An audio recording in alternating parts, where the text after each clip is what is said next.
नमस्कार दोस्तों, विंध्य भारत में आप सभी का स्वागत है। मैं आपके साथ साक्षी गुप्ता। आइए बढ़ते हैं खबरों की ओर।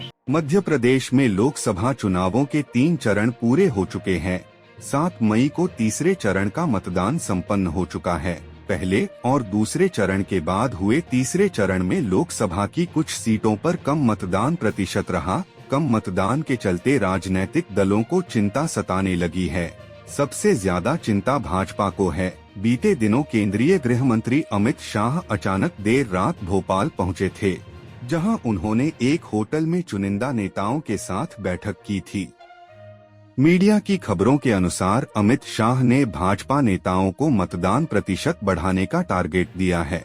शाह ने साफ तौर पर कहा है कि जिन विधायकों के क्षेत्रों में मतदान प्रतिशत 100% के आसपास रहेगा, उसे मंत्री पद संभवतः दिया जा सकता है। वहीं मंत्रियों को भी उनकी कुर्सी जाने की हिदायत दी है।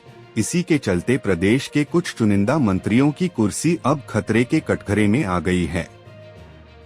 दरअसल मध्य प्रदेश के पहले चरण में प्रदेश की 29 सीटों में से 6 सीटों पर मतदान हुआ था। इन सीटों पर साल 2019 के लोकसभा चुनावों के मुकाबले 7.1% कम मतदान हुआ, जबकि दूसरे चरण में भी 2019 के चुनावों की तुलना में 9.1% मतदान हुआ।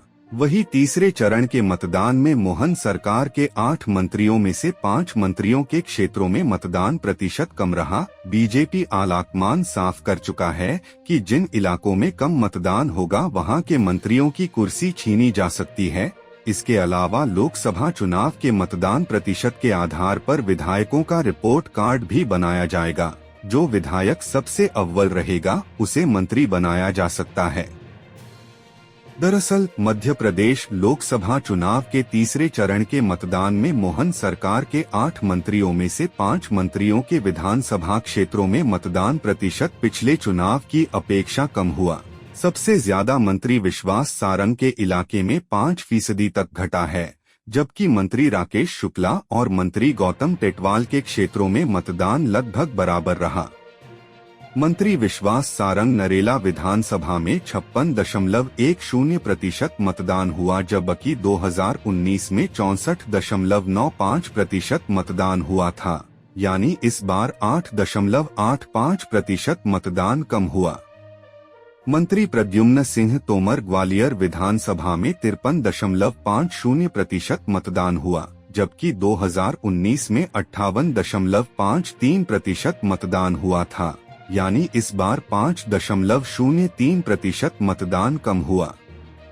मंत्री कृष्णा गौर गोविंदपुरा विधानसभा में 56.15% मतदान हुआ, जबकि 2019 में 59.95% मतदान हुआ था। यानी इस बार 3.8% मतदान कम हुआ।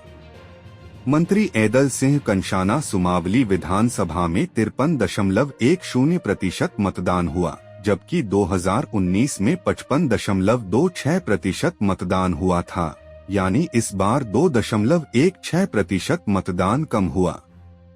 मंत्री नारायण कुशवाहा दक्षिण ग्वालियर विधानसभा में 57.98% मतदान हुआ, जबकि 2019 में 58.96% मतदान हुआ था।